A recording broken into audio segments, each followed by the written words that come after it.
दोस्तों, हर एक इच्छाधारी नागिन के पास उसकी नागमणि जरूर होती है। कहते हैं जब स्वाति नक्षत्र की पहली बारिश होती है, उसकी पहली बूंद अगर कोबरा के मुंह में चली जाए तो वो सांप अपने मुंह में एक नागमणि उत्पन्न करता है। जब एक सांप नागमणि पा लेता है तो उसके अंदर कई सारी शक्तियां आ जाती हैं, जैसे कि पलक झपकते ही गायब हो जाना और एक मनुष्य का रूप धारण करना और कितना भी बड़ा हो जाना वह छोटा हो जाना, ये सभी शक्तियां उसके अंदर आ जाती है। दोस्तों, जो नागमणि होती है उसकी रोशनी बहुत ही तेज होती है, उसे आप काफी दूर से भी देख सकते हैं। दोस्तों, एक इच्छाधारी नाग अपनी नागमणि को मनुष्य से छुपा कर रखता है और जब कोई मनुष्य उसकी नागमणि को छीन लेता है तो नागिन का गुस्सा सातवें आसमान से भी ऊपर होता है। आज हम आपको एक सच्ची घटना बताने वाले हैं जो बिहार के एक दरभंगा गांव में हुई है। यह गांव बिल्कुल जंगल के करीब बसा हुआ है। इस गांव में धर्मेश और संदीप नाम के दोनों व्यक्ति रहते थे जो काफी अच्छे दोस्त भी थे और दिन के समय दोनों ही बकरियों को चराया करते थे और वे अपनी बकरियों को जंगल में चराया करते थे। एक दिन धर्मेश की बकरी घने जंगल के अंदर चली गई। जिस जंगल में धर्मेश अपनी बकरियों को चराया करता था उसी जंगल में नाग और नागिन भी रहा करते थे और वे अपनी दोनों नागमणि की रखवाली भी किया करते थे। इसी जंगल में धर्मेश की बकरी भी थी। धर्मेश ने संदीप से कहा, तुम सारी बकरियों को लेकर घर चले जाओ और मैं अपनी बकरी को ढूंढ कर लाता हूँ। संदीप इस बात को सुनकर अपनी सारी बकरियों को लेकर अपने गांव वापस आ गया और धर्मेश जंगल के अंदर चला गया और उधर नागिन मनुष्य का रूप धारण करके गांव की तरफ चली गई थी और नागमणि की रक्षा कर रहा था। और जब ही धर्मेश को एक बहुत बड़ा विशाल पेड़ दिखाई देता है और उस पेड़ के नीचे धर्मेश को एक चमकती हुई रोशनी दिखाई देती है। धर्मेश थोड़ा आश्चर्य में पड़ जाता है। इतनी तेज रोशनी, लगता है कुछ कीमती चीज है या कोई महंगा आभूषण है। और फिर धर्मेश ने उसी पेड़ की टहनी को तोड़ा और एक धारदार हथियार की तरह उस बिल पर जोर जोर से वार करने लगा। जब धर्मेश वार कर रहा था तो दो चोट नाग को भी लग गई और फिर नाग ने उसी समय अपना दम तोड़ दिया।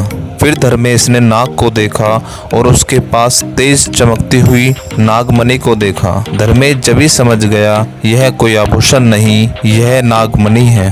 उसने फिर नाग को देखा कि वो अभी मरा है या जिंदा है। उसने फिर डंडे से हिलाया तो नाग मर चुका था। जब यह उसको पक्का लगने लगा कि नाग मर गया है तो फिर धर्मेश ने अपनी जेब से एक सफेद कलर का रुमाल निकालकर उस नागमणि के ऊपर रखकर उसको अपनी जेब में रखकर गांव की तरफ लौट आया। और धर्मेश यह भी भूल गया था कि मेरी बकरी उसी जंगल में कहीं खो गई है और वह बकरी भी उसी जंगल में कहीं खो गई थी जो उसे नहीं मिली। जब नागिन गांव से भी लौट कर आई और जंगल की तरफ अपने बिल के पास पहुंची, नागिन ने देखा कि बिल में नागमणि भी नहीं है और जैसे ही नागिन ने अपने नाग को मरा हुआ देखा तो वो गुस्से से आग बबूला हो गई और नागिन ने उस नाग की आंखों में देख लिया कि उसका कातिल कौन है। धर्मेश ने एक बहुत बड़ी गलती कर दी थी कि उस नाग के शरीर को वहीं पर छोड़ दिया था। अगर वो नाग के शरीर को उसी वक्त जला देता तो नागिन को यह ना पता लगता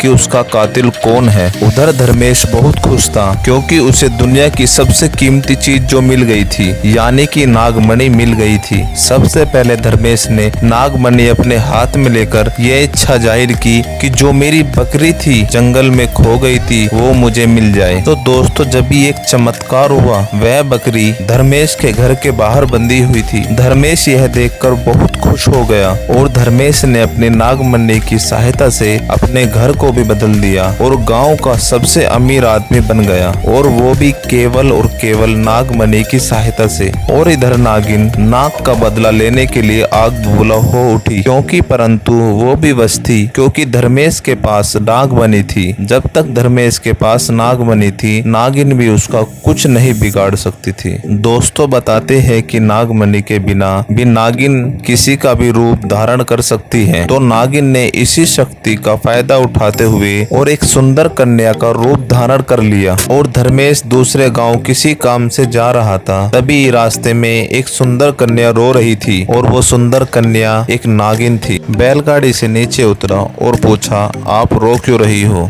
लड़की की भेष में उतरी उस नागिन ने कहा, मेरा नाम सोनाली है। मैं अपने पति के साथ दूसरे गांव में रहती हूँ और मेरे पति एक दूसरी कन्या के साथ शादी कर आ गए और मुझे घर से धक्के मारकर बाहर निकाल दिया और मैं बेसहारा हूँ, लाचार हूँ, मेरा कोई भी नहीं है। धर्मेश उसकी बातें सुनकर बहुत ही परेशान हो गया और उस कन्या पर तरस भी आ गया और धर्मेश उसे अपने घर भी लेकर आ गया और दोनों में इतनी गहरी दोस्ती हो गई कि धर्मेश को पता ही नहीं चला कि वो स्त्री के जाल में कैसे फंस गया। इधर धर्मेश और सोनाली दोनों ही घूमने बाहर चले गए। जब दोनों एक एकांत में पहुंच गए और सोनाली यानी नागिन ने पूछा कि आपके गले में ये चमकती हुई चीज क्या है। फिर धर्मेश ने जवाब दिया, ये नहीं, यह कुछ भी नहीं है, यह तो बस एक साधारण सा आभूषण है। यह मुझे बहुत अच्छा लगता है, इसी वजह से बस मैं इसे पहनता हूँ और ज्यादा कुछ खास नहीं है। दोस्तों, धर्मेश के गले में यह वही आभूषण था जिसे आप नागमणि के नाम से जानते हो।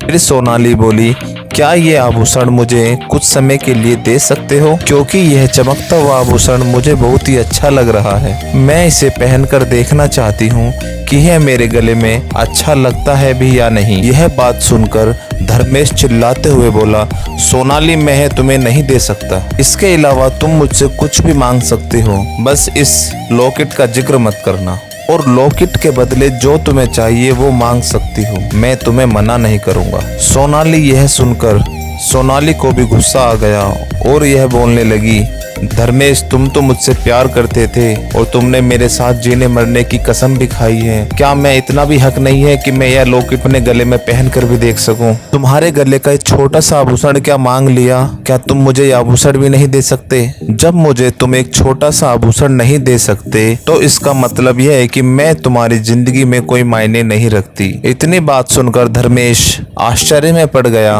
और काफी सोचने के बाद धर्मेश ने वह अपने गले में से उतार कर वो आभूषण सोनाली को दे दिया और कहा, यह कुछ समय के लिए तुम पहन सकती हो, मगर ध्यान से। जैसे ही सोनाली के हाथ में वो नागमणि आई, सोनाली का रूप नागिन में बदलने लगा। केवल पलक झपकते ही वह कन्या से नागिन बन गई और नागिन काफी गुस्से में थी तो नागिन ने धर्मेश को कई बार डसा और डस कर मार दिया। दोस्तों, नागिन का इंतकाम का बदला पूरा हो चुका था और उसने अपने नाग का बदला ले लिया था। दोस्तों, यह नागिन अपने नाग के लिए इसी गांव में 500 सालों से भी ज्यादा जिंदा है। वहां कुछ ऐसी घटनाएं सुनने में आई हैं जो वहां के लोग भी हैरान हैं। जब वहां के स्थानीय लोगों ने मंदिर के पुजारी को बताया तो मंदिर के पुजारी ने कुछ ऐसी बातें बताई जो आप भी सुनकर हैरान हो जाओगे। पुजारी ने कहा, नागिन अपने नाग की मौत के बाद अपना भयंकर रूप धारण करने के बाद वह हर रात इस मंदिर में आती है और महादेव की पूजा करके चली जाती है। वह किसी को भी नुकसान नहीं पहुंचाती और महादेव से यही प्रार्थना करती है कि मेरा नाग मुझे वापस मिल जाए और वो रोज महादेव की पूजा करके चली जाती है। दोस्तों, कभी भी नागमणि के लालच में आकर किसी भी नाग व नागिन को मारना नहीं चाहिए। आपको यह कहानी कैसी लगी प्लीज कमेंट में जरूर बताएं और मेरे चैनल को लाइक करके सब्सक्राइब जरूर कर दें।